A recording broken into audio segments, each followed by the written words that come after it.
जय श्री कृष्ण, राधे राधे, जय भोળાનાથ। श्री कृष्ण गोविंद हरि मुरारे, हे नाथ नारायण वासुदेवाय। मित्रों, तमाરું સ્વાગત છે આ ચેનલમાં। મિત્રો, હવે ચૈત્ર માસ શરૂ થઈ રહ્યું છે। ચૈત્ર માસમાં ઓખાહરણ વાર્તા રૂપે ઓખાહરણનું મહાત્મય પ્રારંભ કરીએ।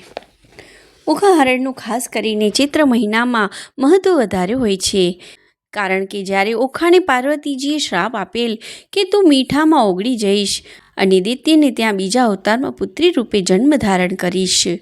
એક વખત ભગવાન ભોળાનાથ તપ કરવા જવા માટે તૈયાર થયા, ત્યારે પાર્વતીજીને બહુ જ દુઃખ થયું, કારણ કે ભગવાન ભોળાનાથ જ્યારે તપ કરવા બેસે એટલે એ તપમાંથી ક્યારેય જાગૃત થાય એનું કંઈ નક્કી કહેવાય નહીં।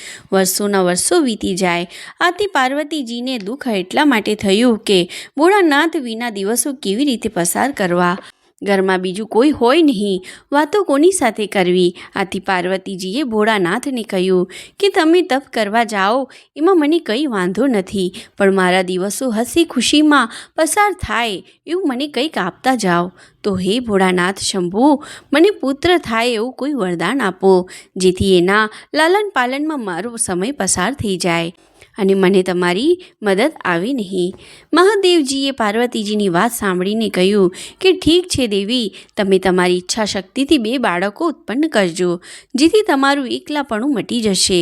આમ કહીને ભોળાનાથ તપ કરવા ચાલ્યા ગયા। મહાદેવજીના વચન પ્રમાણે પાર્વતીજીએ પોતાની ઈચ્છા શક્તિથી એક પુત્ર ગણેશજી અને બીજી પુત્રી ઓખાને ઉત્પન્ન કરી।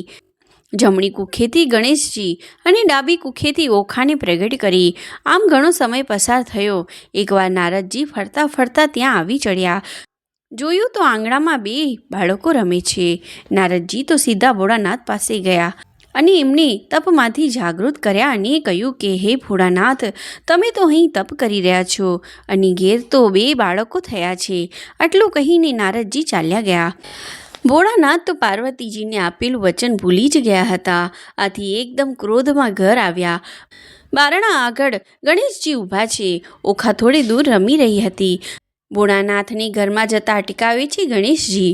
ત્યારે ગણેશજીને ભોળાનાથ વચ્ચે ઘમસાણ યુદ્ધ થાય છે અને ભોળાનાથ ગણપતિનું માથું ઉડાવી નાખે છે અને ઘરમાં ઘૂસે છે।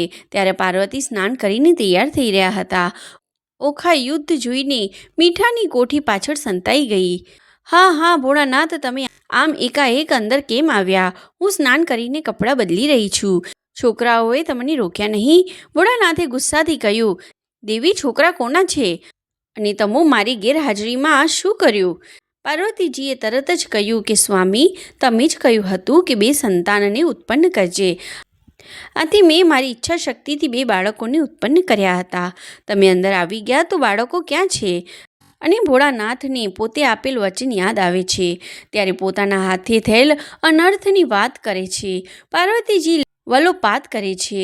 ત્યારે ભોળાનાથ હાથીનું મસ્તક લાવીને ગણપતિજીને સંજીવન કરે છે અને પાર્વતીને વચન આપે છે કે દુનિયામાં આમ કામોમાં પ્રથમ ગણપતિનું સ્થાપન થશે, પછી જ બીજા દેવોની પૂજા થશે। ત્યારે માંડ પાર્વતી માની ગયા। એમને ઓખા યાદ આવે છે। ઓખાને બોલાવે છે અને કહે છે કે આટલું બધું બની ગયું, તેમ છતાં તે મને આવીને જણાવ્યું કેમ નહીં? આથી હું તને શ્રાપ આપું છું કે જા, તારું આખું શરીર મીઠામાં ઓગળી જશે અને તારો જન્મ રાક્ષસ કુળમાં થશે। આથી ઓખા રડવા લાગી અને માને વિનવવા કહેવા લાગી કે માં, મને માફ કરો, મારી ભૂલ થઈ ગઈ, હું ઘણી ડરી ગઈ હતી। આથી મીઠાની કોઠી પાછળ સંતાઈ ગઈ હતી। ભોળાનાથે પાર્વતીજીને સમજાવ્યા કે ઓખાજી નાનું બાળક છે, આથી આમ બન્યું છે, માટે તમારો શ્રાપ પાછો ખેંચી લો। ત્યારે પાર્વતીજીએ કહ્યું, મારો શ્રાપ મિથ્યા જશે નહીં, મારો શ્રાપ તો ઓખાને ભોગવવો જ પડશે, પણ હું એને વરદાન આપું છું કે એ રાક્ષસ કુળમાં જન્મશે જરૂર અને એના લગ્ન દેવકુમાર સાથે થશે। અને અત્યારે ચૈત્ર માસ ચાલે છે। આ ચૈત્ર માસમાં જે કોઈ મીઠા વગરનું અનાજ ખાશે અને અલુણા વ્રત કરશે તે નિરોગી થશે, અને જે ઓખાનું ચરિત્ર ગાશે તેઓ લાંબુ જીવન વિતાવી અંતે શિવલોકને પામશે।